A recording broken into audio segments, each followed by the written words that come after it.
Hey everyone, welcome back to our channel. Today we're going to be looking at Jiyuwaza, okay, the free movement.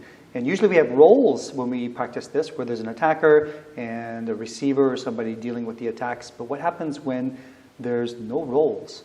What happens when it's just sort of a real situation where people are going back and forth and you have to kind of be with it, deal with it.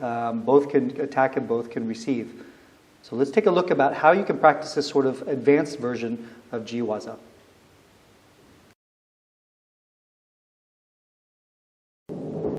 As Durward said, usually when we practice Jiyuwaza, which is the kind of freestyle movement when we don't really do specific attacks or techniques, it can be any attack and any movement, even not a basic technique, but any movement that leads into an application of Aikido principles and defense against the attack. Usually when we practice this, we apply roles on the people doing it. So we have an attacker and a receiver or defender, right? So usually it would look like Durward is attacking me, he will be the uke, so I go do some stuff. And he keeps attacking me all the time, and I'm trying all the time to receive his attacks and deal with them, okay? But sometimes we want to have some more fun and be maybe also a little bit more realistic, because if someone is attacking you, it doesn't mean that you only defend, you're also trying to fight back in a way, right? To engage the attacker as well.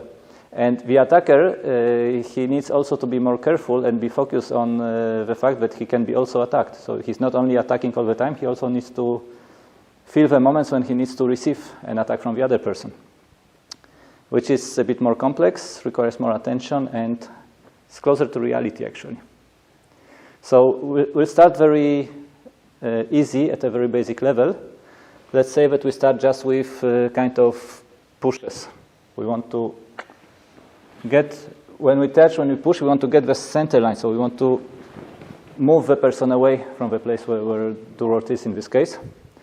And same thing, if I manage to do it, he can get to me and push me again, okay? So we can even start doing it step by step in a way. So maybe I will push. Okay, now it's Durward's turn. So it can be this kind of step by step adjusting. Okay, I pull instead of pushing. But we can do it step by step, doing it slowly and just looking for opportunities for opening how we can enter, okay, where we can push.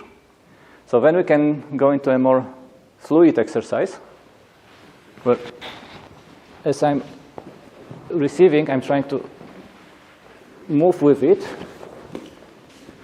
No strikes yet. Oh yeah, that's right.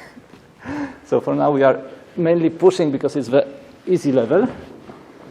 And no techniques. Techniques might come up. I mean, techniques is, if we do Jiyuwaza, it doesn't mean that we cannot do techniques, right? We do free movements, we deal with the attack, we receive the attack, but a technique might come up automatically. If you have certain level of practice, there will be positions where a technique like the nage I just did will come up automatically. So techniques are fine in Jiyuwaza. So this was the first level. The second level, we might look at maybe also some grabs or this kind of things, I don't know, pushes. It still comes back to pushes in a way. And then we can go into strikes, so add strikes to the exercise. We can start slowly. So I'm trying to deal with it, maybe here trying to do a kokyunaga.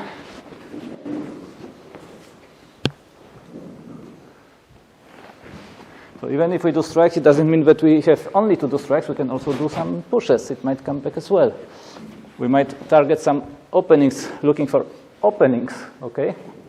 So this is the risk. Durward was striking me with his fist, and at the same time, I was out of the way, and I could see an opening on his ribs. So this is the idea of Jiyuwaza without defined roles, that you cannot be only focused on your attacks, on your strikes, but you also need to be careful and aware of when the other person is striking back, okay? And then, of course, if we get along with this slow motion or low speed practice, we can start moving to a bit faster challenge. So let's try it.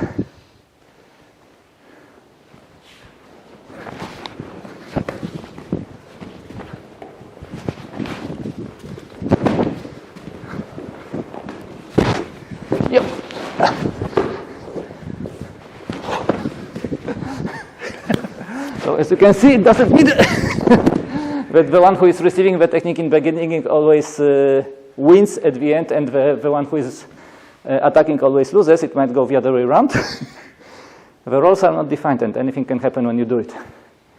So if you try this practice, let us know how it works for you or how it works for you, and hope you will enjoy it and have some fun. See you again in another video. Thank you.